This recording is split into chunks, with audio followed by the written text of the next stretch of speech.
Bem-vindo ao nosso canal Pensando Livre.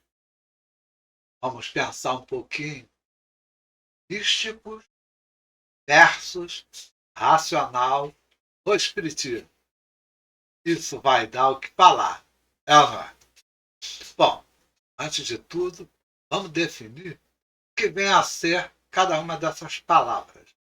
Místico, do dicionário, é aquele que busca uma experiência direta com o sagrado. Ou seja, a pessoa é mística por meio de contemplação, meditação, intuição, insight. Hoje, a palavra místico, no contexto religioso, descreve uma vivência espiritual. Ou ainda, você crê na existência de realidades além do material. Então, o conceito evoluiu. Já racional tem origem lá no latim, é muito usado para você explicar, para você denotar a capacidade de alguém raciocinar, de pensar de forma lógica e coerente. Então, a diferença é gritante entre o místico e o racional. O místico acredita, dependente, prova.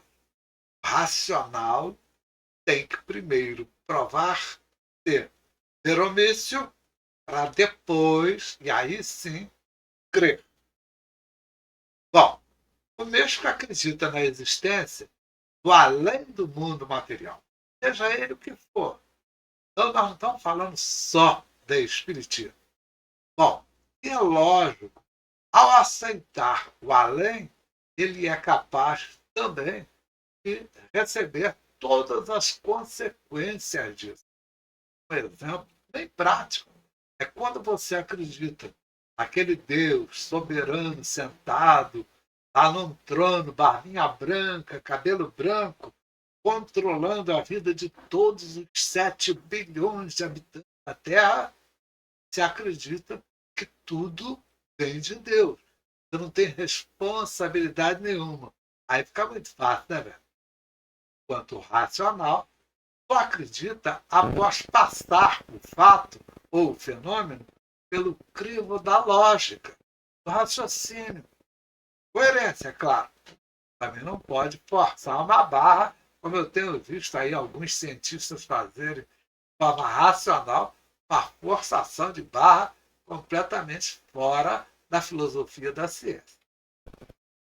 Bom, já que eu falei em filosofia, vamos lembrar que eu estou falando, quem eu estou falando? O místico hoje acredita de forma cega, enquanto o racional pensa antes para crer depois. É possível que esse meu debate vai se dar no campo filosófico do espiritismo, ou seja, aquilo onde está posto por Kardec em O Livro dos Espíritos, basicamente. Bom, mas é preciso também separar o pensar do imaginar. Porque parece, mas não é a mesma coisa. Pensar é uma capacidade de raciocinar, de analisar, de sintetizar, formar conceitos sobre algo que existe no contexto real.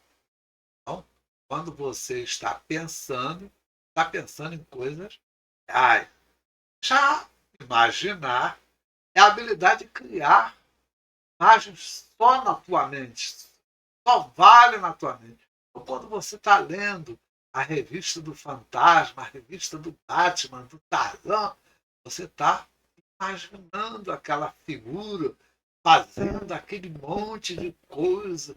É um super-herói. Tá? Isso é imaginação. Muitas vezes as coisas que não existem ou são bem diferentes da imaginação.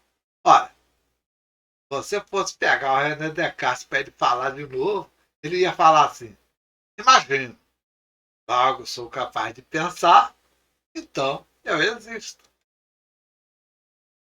O místico, diante dos males físicos, causado, por exemplo, por uma bactéria. Ele vai lá e faz o que o guru dele está determinando. Enquanto o racional vai no médico, faz exame, toma o remédio certo para aquela bactéria. Pronto, está explicado.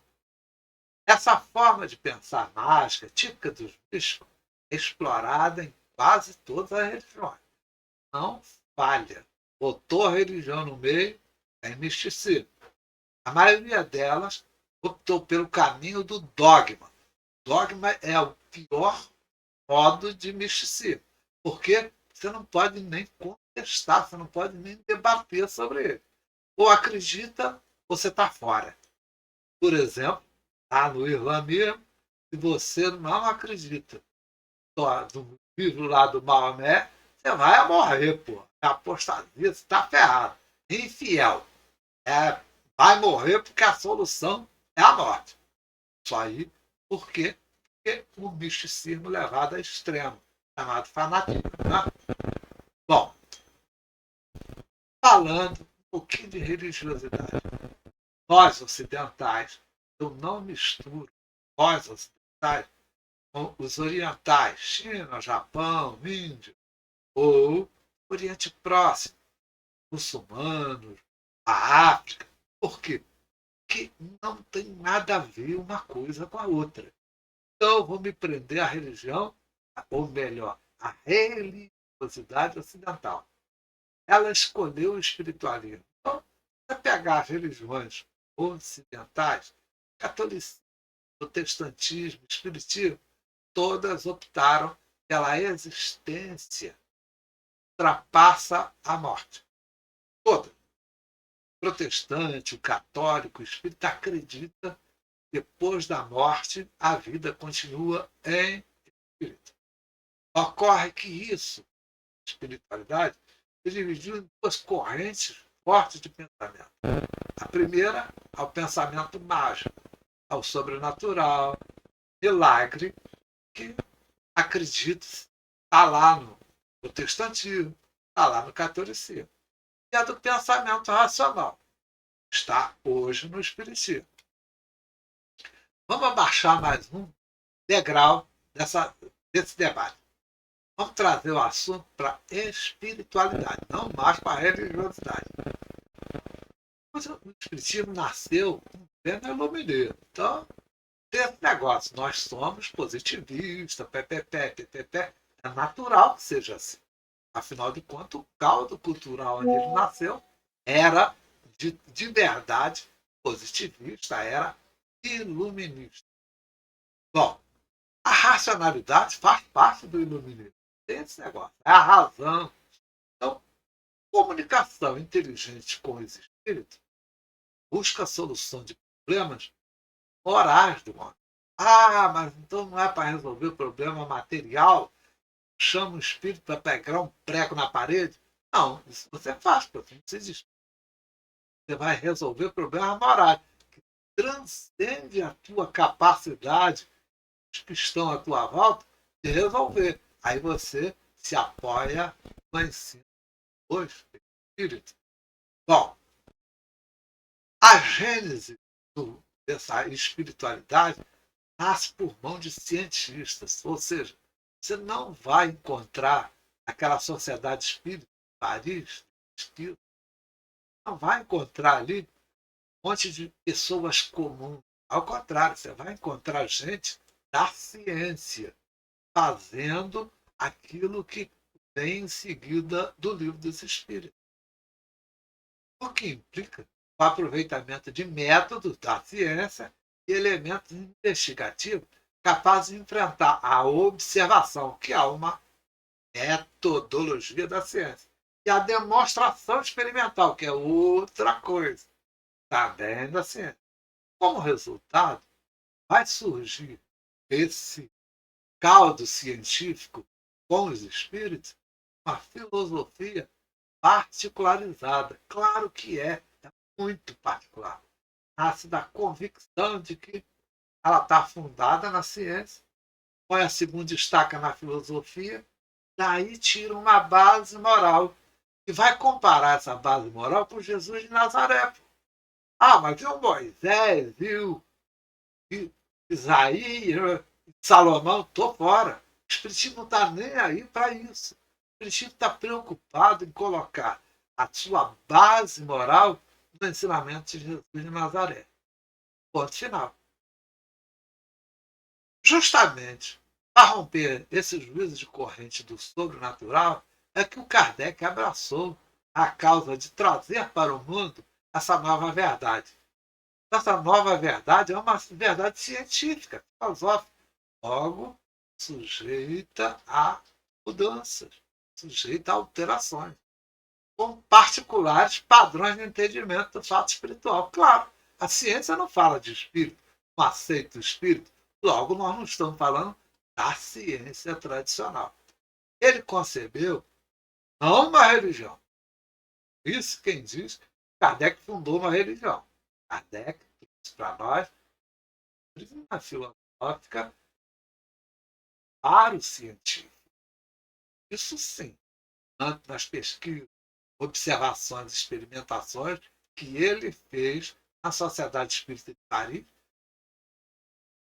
muito, mas muito importante até hoje. Tal doutrina, criada por ele, oferta consequências morais, que é o lado que a gente chama de espiritualidade, de religiosidade, que não é religião, não dá para misturar religiosidade com religião. Religião é um negócio organizado, rapaz. Tem dono, tem templo, não temos nada disso. Bom, o mundo espiritual e as relações entre espíritos e nós são realmente os fatos tratados por Kardec naquele histórico. Então, Kardec dá adeus aos místicos. Ele se afasta da mistificação, abraça a racionalidade e os espíritos todos ali é melhor repetir, repelir, dar fora 10 verdades do que admitir uma só falsidade, uma só teoria errônea. Isso foi Erasto, lá em 1861, no livro do Hermético. Todos nós tivéssemos nascido, fôssemos criados na cultura espírita, seria uma coisa interessante. Por quê?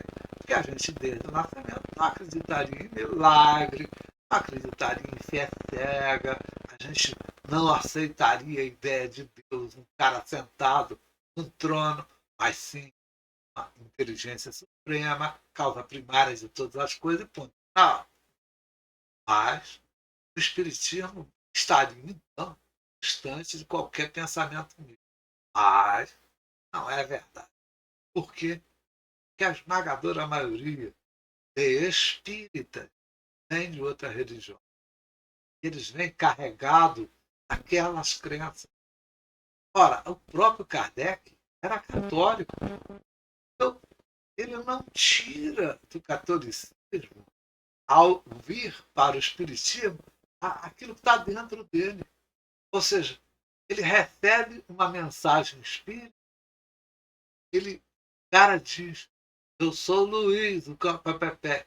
Ele bota lá, São Luís, Santo Agostinho. Então ele é um católico que veio para a filosofia, a doutrina espírita.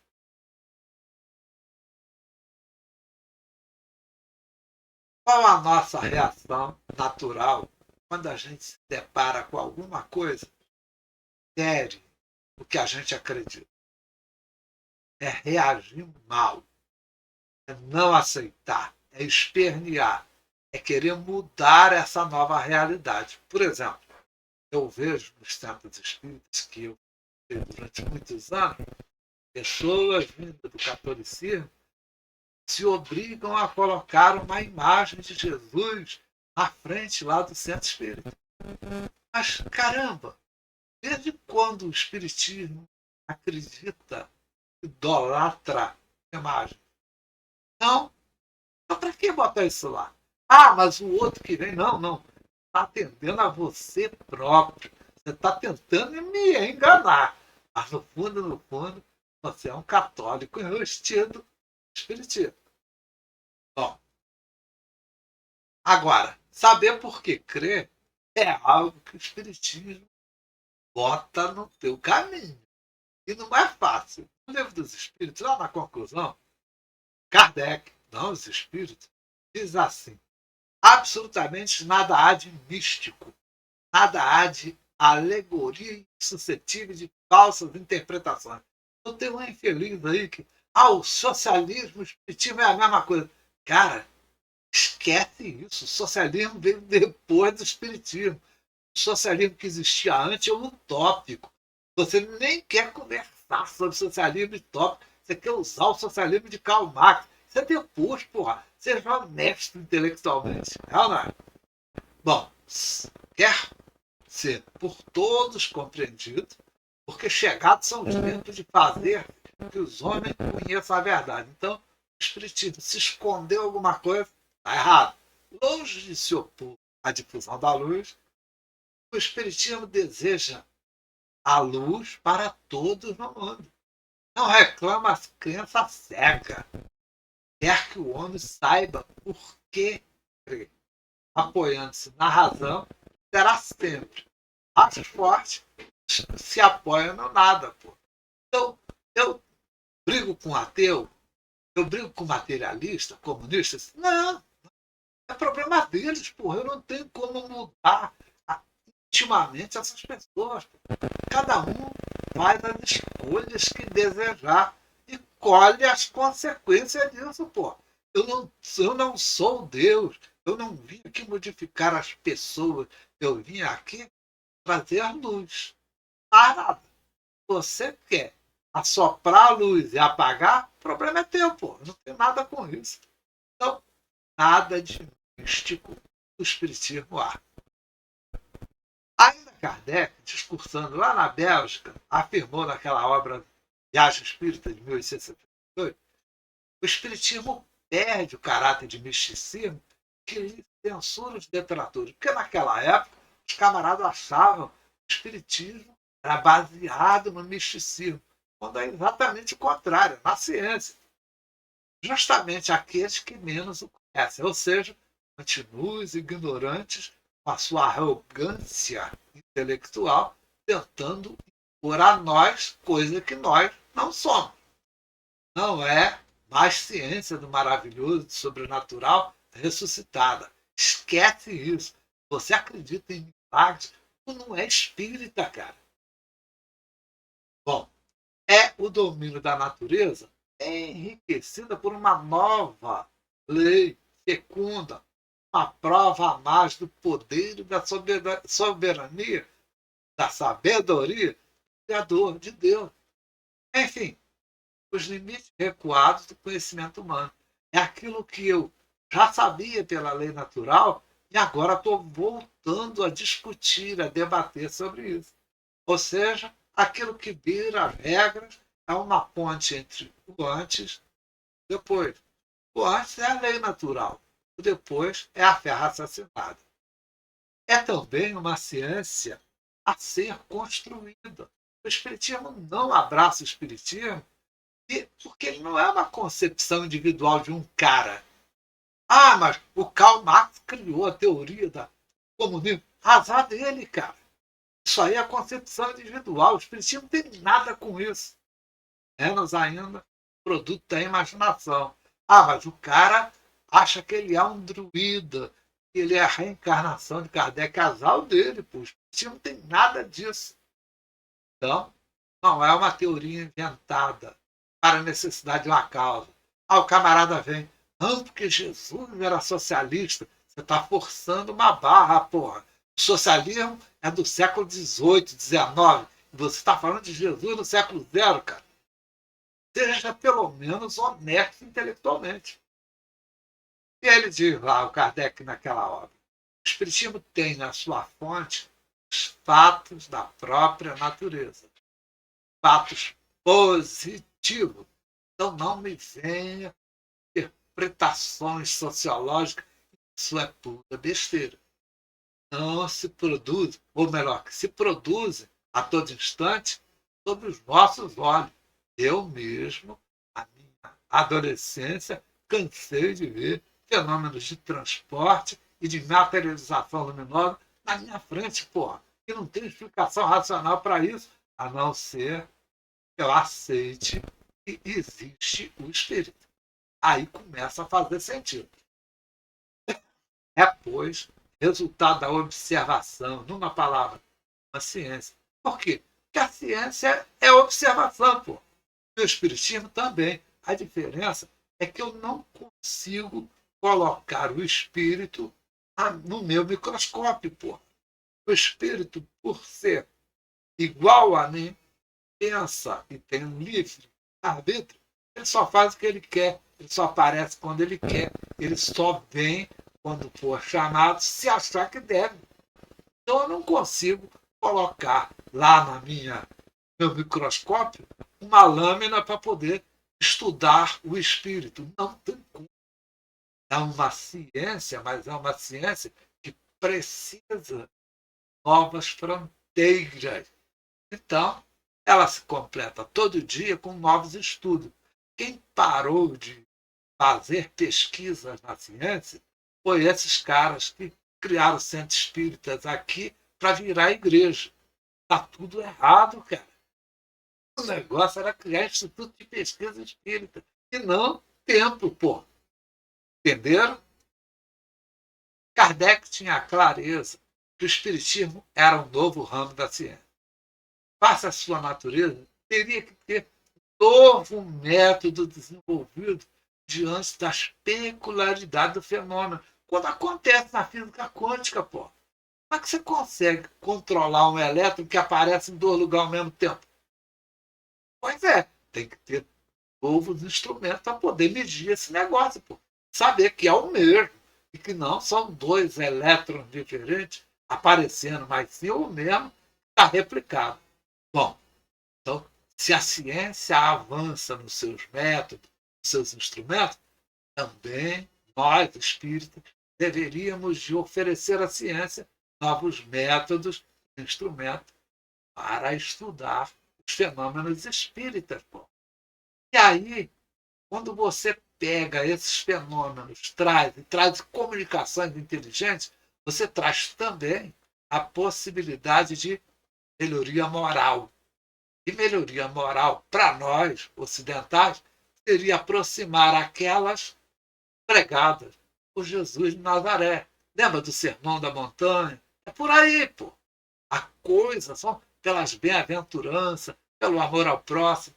E aí o Espiritismo entra de sola, tirando consequências morais daqueles estudos feitos de maneira científica. Na Revista Espírita de dezembro de 63, o Kardec diz que o Espiritismo haverá de cumprir 6 períodos. Ele fala que saiu da curiosidade lá das mesas girantes, entrou no período filosófico, o livro dos Espíritos é isso. Depois entrou num período de luta e eu acho que esse período está vigente até hoje. Ele não acabou. A gente está lutando não só contra o materialismo, mas até mesmo dentro do espiritismo contra o misticismo.